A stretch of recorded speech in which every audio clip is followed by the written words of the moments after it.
அனைவருக்கும் மீனூஸ் கிச்சனின் அன்பான வணக்கங்கள்.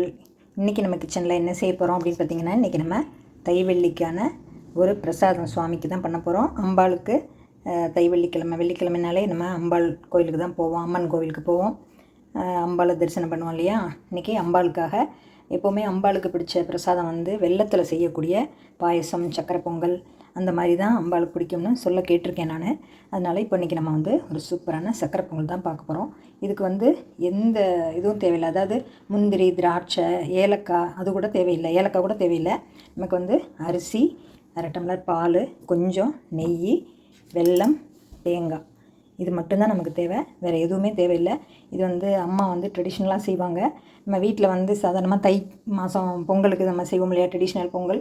அது நாங்கள் இப்படி தான் செய்வோம். அதுக்கு பாசிப்பருப்போ, முந்திரி, திராட்சை, ஏலக்காய் அது எல்லாமே நாங்கள் போடுறதில்ல. சும்மா ப்ளைனாக இந்த மாதிரி வெல்லம் பொங்கல் பொங்கிட்டு அதுக்கு வெல்லம் சேர்த்து, நெய் சேர்த்து, தேங்காய் கொஞ்சம் பல்லாக கீறி போட்டுக்குவோம். அதாவது திருவாமல் நல்லா பல்லாக நறுக்கிட்டு நம்ம போட்டுக்கிறது. இப்போ அந்த பொங்கல் தான் நான் இப்போ செய்ய போகிறேன். சுவாமிக்கு நிவேத்தியத்துக்காக செய்ய போகிறேன். இப்போ நான் 100 கிராம் பச்சரிசி எடுத்திருக்கேன். இதுக்கு ஒரு 150 போல் வெல்லம் எடுத்திருக்கேன். வெல்லம் இது ரொம்ப பாகு வெல்லம், நல்லா இனிக்கும்னு சொல்லியிருக்காங்க. அதனால் கொஞ்சம் பார்த்துட்டு சேர்த்துக்குவோம். கலரும் ரொம்ப சிகப்பாக இருக்குது. அதனால் நம்ம போடும்போதே கலர் ரொம்ப பொங்கலுக்கு ரொம்ப கலராகிடும். அப்புறம் நமக்கு நெய் தான் இதில் மெயின். அப்புறம் பால் ஒரு ருசிக்காக பால் ஊற்றுறோம். இப்போ நான் 100 கிராம் அரிசி எடுத்திருக்கேன். இங்கே பாருங்கள், 1/2 ஆளாக்கில் 1 ஆளாக்கு எடுத்திருக்கேன். இது நல்ல புது அரிசியாக இருந்தால் தான் உங்களுக்கு சீக்கிரம் வெந்து வரும். பாருங்கள், அரிசி பார்க்கல எவ்வளோ சன்னமாக நல்லா இருக்குது பாருங்கள். இந்த மாதிரி இருக்கணும் அரிசி. அப்போ தான் உங்களுக்கு பொங்கல் ரொம்ப சூப்பராக வரும். இப்போ இதை நம்ம தண்ணி ஊற்றி நல்லா களைஞ்சிட்டு, இதை ஊறவெல்லாம் வைக்க வேண்டாம். இந்த கழனி தண்ணியை நம்ம ட்ரெடிஷ்னலாக பொங்கலுக்கு நம்ம எப்படி பானையில் ஊற்றுவோமோ அதே மாதிரி நம்ம இப்போ பானையில் இந்த கழனி தண்ணியை பானையில் ஊற்றிக்கலாம்.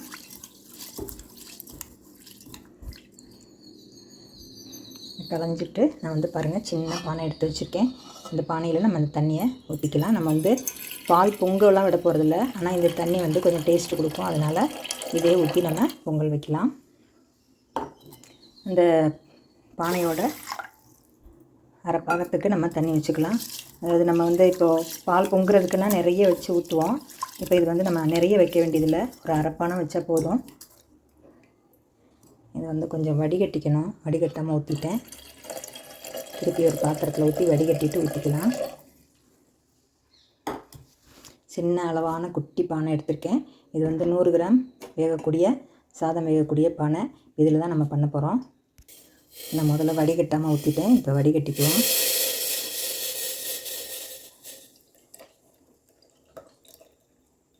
நான் ஒரு 2.5 டம்ளர் தண்ணி சேர்த்துருக்கேன். பாருங்கள், இந்த அளவில் இருக்குது. இது இப்போ கொஞ்சம் பாலும் சேர்த்துக்குவோம். நல்லா பொங்கி வரட்டும். ஆக 3 டம்ளர் ஆயிடுச்சு. இதில் தண்ணி கணக்கு கிடையாது. உங்களுக்கு சாதம் வெந்து வெண்பொங்கலாக வரும்போது நம்ம கணக்கு பண்ணிவிட்டு வெல்லம் போட்டுக்க வேண்டியதான். இது நல்லா பொங்கி வரும்போது நம்ம அரிசி போட்டுக்கலாம். பாருங்கள், நம்மளோட பால் நல்லா பொங்கி வந்துருச்சு. இப்போ நம்ம அரிசியை சேர்த்துக்குவோம். நம்ம ட்ரெடிஷ்னல் பொங்கல்னால் பால் பொங்க விட்டுருவோம். இது மேலே பொங்கி வரவுமே நம்ம கீழே ஊற்றிடாமல் நம்ம அரிசி எடுத்து போட்டுக்கலாம். அது தண்ணி சூடாகி அந்த பால் பொங்கிடுச்சு. இப்போ நான் அரிசி எல்லாத்தையுமே நம்ம சேர்த்துக்கலாம். இப்போ நம்ம பொங்கல் பாருங்கள், கீழே சில்வர் பானைங்கனால கீழே பிடிச்சிடாமல் நல்லா கிளறி விட்டுக்கணும். இப்போ ரொம்ப பால் இருந்துச்சுன்னா கொஞ்சம் நம்ம எடுத்து ஒரு பாத்திரத்தில் ஊற்றிடலாம். ஏன்னா அந்த சாதம் வேகிற அளவுக்கு இருந்தால் போதும், இல்லைன்னா ரொம்ப தண்ணி ஆயிரும். வெல்லம் வேற போட போகிறோம் இல்லையா, அதனால் கொஞ்சம் மேலாப்பில் எடுத்துடலாம். அந்த திட்டம் தெரியணும். அந்த பொங்கல் அந்த தண்ணிக்குள்ளே வேகிற அளவுக்கு நமக்கு கண்ணில் ஒரு மதிப்பு தெரியணும். அவ்வளோதான். அது நம்ம பார்த்து தான் நம்ம எடுக்க முடியும். சில அரிசி சீக்கிரம் வந்துடும், சில அரிசி ரொம்ப நேரத்துக்கு வேகும். அப்போ இந்த ஊற்றின தண்ணி எல்லாமே உங்களுக்கு பத்தாது. சில அரிசி சீக்கிரமே வந்துருச்சுன்னா அவ்வளோ தண்ணி நமக்கு கொள்ளாது. அப்போ கொஞ்சம் தண்ணி மோக்கிற மாதிரி தான் வரும். ஏன்னா நம்ம அரிசியும் கம்மியாக போட்டிருக்கோம் இல்லையா, அதனால் இந்த தண்ணிக்குள்ளே அது வெந்துடட்டும். இப்போ நான் 1 டம்ளர் பாலுக்குள்ளதை எடுத்துட்டேன். இது கொதிக்கட்டும். நம்மளோட சாதம் பாருங்கள், தண்ணியோடு நல்லா சேர்ந்து எப்படி வந்துருச்சு பாருங்கள். இன்னும் கொஞ்சம் இருந்தால் வெந்துடும். அப்புறம் தான் நம்ம அரிசி நல்லா வெந்ததுக்கப்புறம் தான் வெல்லம் சேர்க்கணும். இன்னும் கொஞ்சம் தண்ணி சேர்ந்து வரணும். வந்துருச்சுன்னா நம்ம வெல்லம் சேர்த்துக்கலாம். அப்படி தண்ணி உங்களுக்கு பத்தாமல் இருந்தால் இதுலேருந்து கொஞ்சம் எடுத்து இப்படி ஊற்றிக்கலாம். இப்போ இது கரெக்டாக இருக்குது. கீழே மட்டும் பிடிச்சிடாமல் அப்பப்போ கிண்டி விட்டுக்கணும். அந்த சில்வர் பானை சீக்கிரம் பிடிச்சிரும்.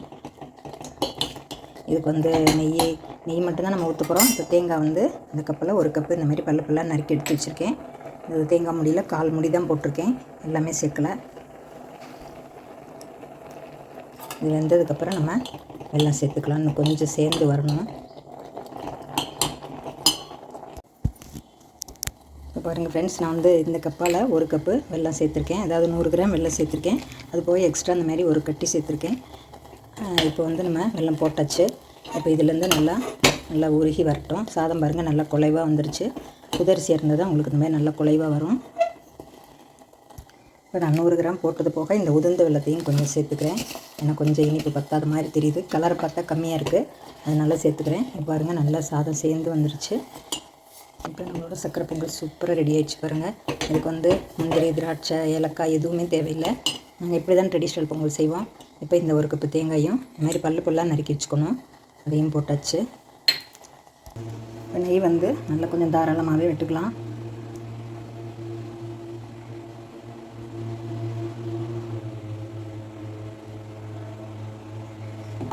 நெய் பிடிக்காதவங்க இல்லை நெய் சாப்பிட்டா கொலஸ்ட்ரால் நினைக்கிறவங்க கொஞ்சம் கம்மியாக ஊற்றிக்கோங்க. நான் இப்போ வந்து ஒரு 40 கிராம் பக்கம் ஊற்றிருக்கேன். இந்த கிண்ணம் வந்து 50 கிராம் கிண்ணம், 40 கிராம் போல் நெய் மட்டும் சேர்த்துருக்கேன். இதுதான் நம்மளோட ட்ரெடிஷ்னல் பொங்கல். சூப்பராக இருக்கும் டேஸ்ட்டு. நம்ம இறக்கி சுவாமிக்கு பரிமாறிடலாம்.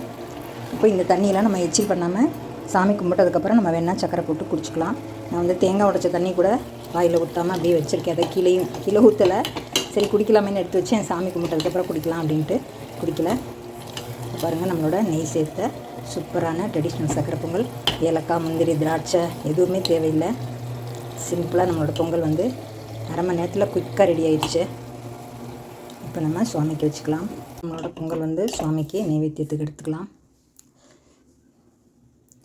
அப்படி பானையோடு அங்கே வைக்க முடியாது, அதனால் நம்ம வந்து இந்தமாரி ஒரு கிண்ணத்தில் பரிமாறிக்கலாம். நான் ஏலக்காய் தான் போடணும்பாங்க, ஆனால் நம்ம வந்து இன்றைக்கி ஏலக்காய் இல்லாமல் ட்ரெடிஷ்னல் பொங்கல் சுவாமிக்கு சூப்பராக ரெடி ஆயிடுச்சு பாருங்கள். இப்போ நம்மளோட சுவாமிக்கு நம்ம பிரசாதம் படைச்சாச்சு.